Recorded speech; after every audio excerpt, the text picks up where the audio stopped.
Oi, pessoal, eu sou Rosana Jatobá, estou muito feliz com a oportunidade de mediar conversas tão interessantes sobre inovação com propósito.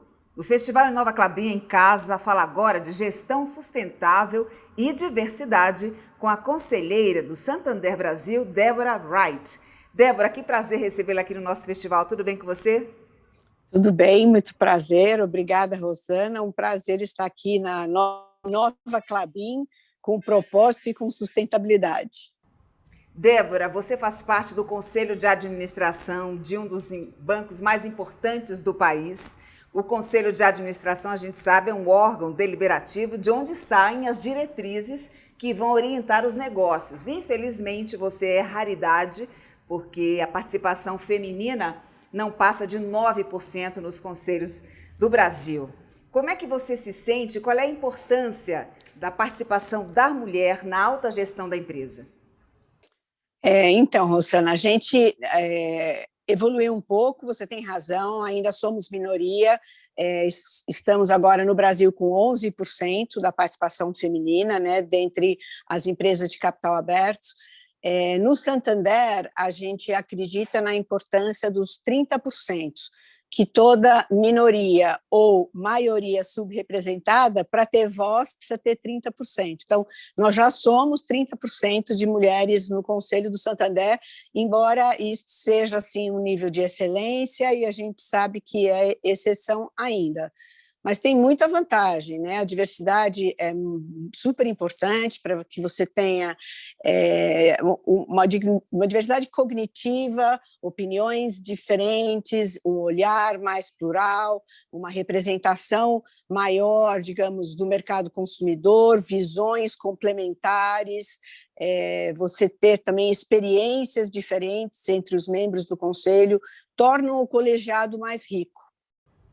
No caso da mulher, que tipo de habilidade você gostaria de destacar que torna a mulher essencial na alta gestão da companhia? Olha, a mulher assim, veja, para chegar num conselho, ou mesmo, vamos supor, numa posição de CEO, no topo de uma organização, é claro que você tem que ter trajetória, né? Tem que ter história, e a gente tem já hoje muitas mulheres fazendo a sua carreira e vindo, e que serão futuras conselheiras se preparando para isso. Mas a mulher tem assim uma escuta empática, normalmente, que é muito importante. A mulher também tende a ser um pouco mais detalhista, né? E ela normalmente não tem assim nenhum constrangimento de fazer uma pergunta um pouco mais detalhada. Eu não entendi bem, né? Volta, detalhe um pouco. Então, às vezes, né, nesse detalhamento podem surgir outras coisas que não estavam aparentemente visíveis e que podem estimular os outros colegas a falarem coisas diferentes, né? Então, essa questão da cuidado com detalhe, escuta empática. Em geral, a mulher também ela tem uma tolerância mais baixa ao risco do que o homem, né? Então, é interessante que esses times se complementem, com competências complementares, né? Porque, às vezes, tem momentos onde a prudência, né, é também importante. Então, enfim, eu acho que um time diverso, quanto mais rico ele será. O que impede que a mulher consiga alçar um voo maior dentro de uma companhia? Talvez a dificuldade que ela tem em conciliar vários papéis? Com certeza a gente sabe, nós temos as duas coisas, né? A gente tem algumas decisões pessoais, né, que a gente precisa respeitar, a dificuldade de conciliação, por exemplo, da maternidade. Normalmente a faixa etária da maternidade coincide com o momento de carreira onde a mulher está começando a ascender, né? Onde também o seu trabalho estará exigindo bastante, muita dedicação dela. Às vezes, isso se torna um pouco mais complexo. mas também é uma questão da empresa estar se preparando e trabalhando com essa questão da inclusão. Pode ter mentoria, né? Hoje, agora, imagina, com o trabalho à distância, home office, né? Fica muito mais fácil. Por um lado, atrapalha, porque você tem que fazer tudo dentro de casa, por outro lado, ajuda muito, né? Se você tem um companheiro para te ajudar, então, olha, agora segura, cuido do bebê, porque eu vou trabalhar. Então, eu acho que assim essas questões vão sendo resolvidas. A empresa também pode trabalhar com outros modelos, né? Ter horário flexível, tem uma série de coisas que são possíveis hoje, que, enfim, enquanto eu fui executiva há 40 anos atrás, por exemplo, quando eu comecei minha carreira, não existia, porque era tudo muito presencial, aquele modelo industrial clássico. Hoje, com toda a economia do conhecimento, a digitalização, tem muita coisa mudando. Então, eu acho que a gente vai ter mais e mais mulheres, e ótimo, porque mais talentos, né, para as empresas poderem trabalhar. Nesse ambiente de profundas transformações, é necessário que haja, como você mencionou agora, a mentoria. Eu queria que você falasse um pouco desse programa Mulheres em Conselho, um programa que você montou em 2013, se não me engano, me corrija se eu estou errada, e o objetivo é exatamente promover essa troca de experiência entre os conselheiros, executivos, empresários, não é isso? Eu fui uma das que, enfim, um grupo de cofundadoras junto com o IBGC, né? E agora já está na quinta turma. Hoje eles têm um novo nome, eles chamam PEDEC, está muito um grande sucesso. Para você ter ideia, esse último no quinto, a quinta turma que começou esse ano, nós tivemos 800 candidatas. Olha só, a Spencer Stewart está fazendo para nós a seleção, né? E o que a gente tem visto é jovens mulheres, por exemplo, elas estão no C-level, na diretoria executiva, elas já estão se preparando para um dia uma carreira em conselho. Isso é fantástico, porque elas aprendem, elas se preparam, enfim, elas adquirem as competências, a gente troca ideias. O mentor ajuda nesse sentido, né? Não só de abrir portas e apresentá-la, mas também troca de experiências, né? Troca de experiência de vida. Então, esse foi um programa que deu muito certo. A cada nova versão cresceu e, olha, nós temos um grupo extraordinário aí de potenciais novas conselheiras para as empresas aproveitarem. Trazendo o nosso debate para o ambiente da inovação, em que medida a diversidade e a inclusão contribuem para você ter ali um ambiente inovador, colaborativo e também de performance? Olha, eu vou te dizer, muito importante, eu não enxergo, vamos lá, sob um ponto de vista estratégico, para mim, a diversidade, inclusão e equidade são um imperativo estratégico para as organizações. Por quê? Porque a inovação, basicamente, você está falando de você ter as pessoas certas, você tem que ter acesso aos melhores talentos. E para ter acesso aos melhores talentos, você ficar, digamos, dentro de só metade da piscina, aquela parte da piscina mais homogênea, da onde a gente sempre, né, pegou, né, por exemplo, né, homens caucasianos das mesmas faculdades, você acaba tendo um pensamento talvez mais linear, um pouco menos questionador. Então, você ter talentos vindo de formações diferentes, de backgrounds diferentes, a diversidade, no caso, a mulher, né? Então, gênero, a questão étnico-racial, a questão de orientação sexual, enfim, o quão mais diverso você tiver o seu pool de talentos, mais interessante, porque você vai poder realmente perceber que trabalha de uma forma criativa, melhor, em conjunto, desde que a parte de inclusão seja trabalhada também, né? Porque às vezes não é simples para, vamos supor, aquele colega, aquele colaborador diverso, ele precisa se sentir parte, ele precisa se sentir incluído, né? Para que ele possa realizar o seu pleno potencial, né? Eu vou repetir para você uma coisa incrível. A Verna Myers, que ela é Chief Diversity Officer da Netflix, ela definiu fantasticamente. Ela disse que, olha, diversidade é quando te convidam para a festa E inclusão é quando te convidam para dançar.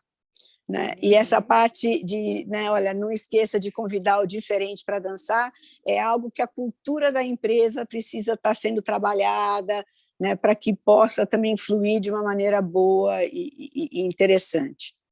E, Débora, me parece que é um processo que se retroalimenta, porque inovação não significa apenas melhoria dos processos tecnológicos. Você tem também a questão humana, né? Ah, não tem a menor dúvida, né? Eu acho que assim, primeiro que hoje você tem assim, as pessoas costumam associar a história da inovação com tecnologia. Na verdade, a inovação existiu desde sempre na humanidade. E até também eu gosto daquele Simon Sinek, acho que todo mundo ouviu falar dele. Então, ele disse que a fórmula da inovação é falta de tempo, falta de recursos e mais a criatividade. Pronto, você tem, essa é a fórmula da inovação, que basicamente é um reescrever daquela forma, daquela frase que como é que a necessidade é a mãe da invenção, né? Então, vamos perceber, olha quanta mudança por causa da pandemia. Né? A gente tirou 5 anos em um, digitalizou todos os processos, né? Então, muitas coisas que não, eu nunca poderia, muitos negócios se reinventaram, não é? E, fundamentalmente, isso foi por causa do quê? Por causa de pessoas, pessoas dedicadas, pessoas criativas, pessoas que fizeram aquele mais, aquele plus, que para de melhor dedicação, para quê? Para manter os seus negócios crescendo, né? Para manter uma entrega de resultados. E isso, a tecnologia, claro, ajuda, mas no final são os humanos que fazem as coisas acontecerem. E nesse ambiente premido pela pandemia do novo coronavírus, você observou que houve, de certa forma, um renascimento de certos valores? Olha, eu acredito que sim. Eu acho que a gente tem assim muita coisa tecnológica acontecendo. Todo mundo sabe, desde a inteligência artificial, a internet das coisas. Você tem a questão da realidade virtual, realidade aumentada, games. Você tem avatares. Você tem uma série de agora as plataformas financeiras. Todo mundo quer ser um ecossistema. Enfim, toda essa questão caminhou muito, né? Ao mesmo tempo, eu acho que a gente jogou uma luz também sobre as questões humanas, né? São os 4 P's. Você sabe que o americano adora um acrônimo, né? Então, planet, né? Planeta, profit, né, que é a questão do lucro, você tem purpose, que é o propósito, que é a coisa mais importante, e people, né? Então, as 4 coisas. Então, toda a questão ambiental, eu acho que está muito no centro das coisas. E dentro da questão ESG, né, ou ASG, Ambiental, Social, Governance, dentro do S, você vai estar falando da diversidade, da inclusão e da equidade. Não só porque é a coisa ética e moralmente certa por fazer, mas também porque isso te dá uma vantagem competitiva. Não é? Você vai estar à frente, digamos, dos negócios, você vai ter um time mais comprometido, que traz melhores resultados. Aliás, há pesquisas sobre isso, né? A McKinsey já tem fazendo 5 anos um estudo que mostram que as empresas mais diversas em termos de gênero e de raça têm resultados financeiros melhores do que os seus pares na mesma indústria com menos diversidade. Então, está comprovado, dá resultado, e isso eu acho que assim, a gente está vendo essa questão, né, da cobrança da sociedade. É o momento, sabe? É o momento. A gente fala do espírito do tempo, da Zeitgeist, né? Hoje se espera da tecnologia o quê? O impacto. Você espera esse impacto de, olha, para que existe a tecnologia? Para melhorar a qualidade da vida humana, né? Para facilitar a nossa vida, para que tenha assim, serviços que sejam mais relevantes para nós. E eu acho que tem muita também essa questão do capitalismo de impacto, né? A questão de muitos novos startups começando nessa área, super inovadores. Então, eu acho que está tendo eu não sei se renascimento, mas tem valores que estão ressurgindo, né? A pandemia, por exemplo, olha, toda a questão, nós somos um país extremamente desigual, ficou, acho que, ainda mais escancarado durante a pandemia, e nós estamos vendo quanta solidariedade, né? E mais ainda a gente precisa continuar com isso.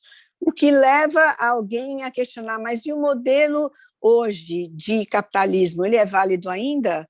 Não sabemos, né? Então, se fala de stakeholder capitalism, né? O capitalismo mais consciente. Então, acho que tem, assim, um momento de grande questionamento, viu, Rosana? O que eu De acho, quebra de assim, muito rico. paradigmas, né, Débora? É, Agora, você muito... mencionou agora há Fale. pouco, enquanto a gente aqui não estava no ar, né? Sobre uma diferenciação muito interessante, que eu queria que você explicitasse aqui para a nossa audiência, a diferença entre mundo VUCA e o mundo PANI, que é algo Ah, novo assim para muita gente. Então traz para a gente seu olhar sobre isso, você que é uma observadora assim ávida por novos conceitos. olha, eu acho que o mundo VUCA todo mundo de alguma forma ouviu falar, né? Que é o volátil, incerto, complexo e ambíguo, né? E agora o que aconteceu? Com a história da pandemia, né, e toda a velocidade, principalmente a velocidade das mudanças, a gente evoluiu para o mundo bunny. Então, em inglês, o que é o bunny? É brittle, anxious, non-linear e incomprehensible. Então, vamos lá. Brittle, em inglês, significa frágil e quebradiço. Ansioso, acho que todo mundo sabe disso, está todo mundo se sentindo ansioso, né? A situação toda nos deixa com a ansiedade um pouco maior. Não linear, com certeza, todos os algoritmos, enfim, toda a inteligência artificial, todo o trabalho de redes neurais, a lógica linear não funciona mais. E o que antes era ambíguo, olha, agora o pessoal está dizendo, gente, é incompreensível. Basta ver a pandemia, né? Um vírus que afeta os mesmos seres humanos de maneiras tão diversas. Né? Para alguns é uma coisa leve, para outros é uma coisa bem séria, e outros evolui até para óbito. Então, você vê, é incompreensível, não é? Então, assim, as pessoas estão falando agora, o novo VUCA é o bunny, a gente já está em outro estágio da coisa, né? Agora, se a gente olha, olhando em perspectiva para tudo que a gente falou aqui, esses novos conceitos, valores ressurgindo, novos paradigmas, qual seria a sua mensagem final diante de todo esse caldeirão em ebulição que a gente observa no mundo pós-pandemia? Olha, eu diria assim que a gente tem que olhar estrategicamente e a gestão de longo prazo e assim para um crescimento sustentável, claramente com respeito às questões do planeta, às questões climáticas, às questões de meio ambiente, às questões sociais, que é realmente ter essa consciência da diversidade, da importância de tê-la, né, para que você tenha talentos diversos nas organizações. E eu diria assim que duas qualidades muito importantes: a flexibilidade, né, hoje, porque veja, é incompreensível, então como é que eu vou fazer um planejamento para futuro? Eu não consigo mais prever, né? A cenarização que eu faço, ela não é mais tão precisa, mas então eu crio um norte, eu vou andando e no meio do caminho a gente vai pivotando, a gente vai mudando à medida que a gente vai tomando mais conhecimento do que está acontecendo. Resiliência e flexibilidade, gente, porque criatividade acho que a gente tem e muito. Veja como mudamos rapidamente, né? Todo mundo tem uma história, olha, imagina o varejo tradicional, agora é tudo e-commerce, né? Você tem assim uma mudança de serviços, de entrega, e olha, brasileiro é muito criativo, e eu acho que é isso, resiliência, flexibilidade, que o incompreensível, à medida que se aproxime, a gente vai entendendo melhor. Quando eu pergunto, dentre as três letrinhas do sistema ISD, qual Sim, aquela que tem maior peso? Na Europa, os especialistas dizem que é governança. No Brasil certo. já é o S de social. Qual é a sua Uhum. avaliação aqui, olhando para a nossa realidade? Nossa, pergunta difícil. Eu acho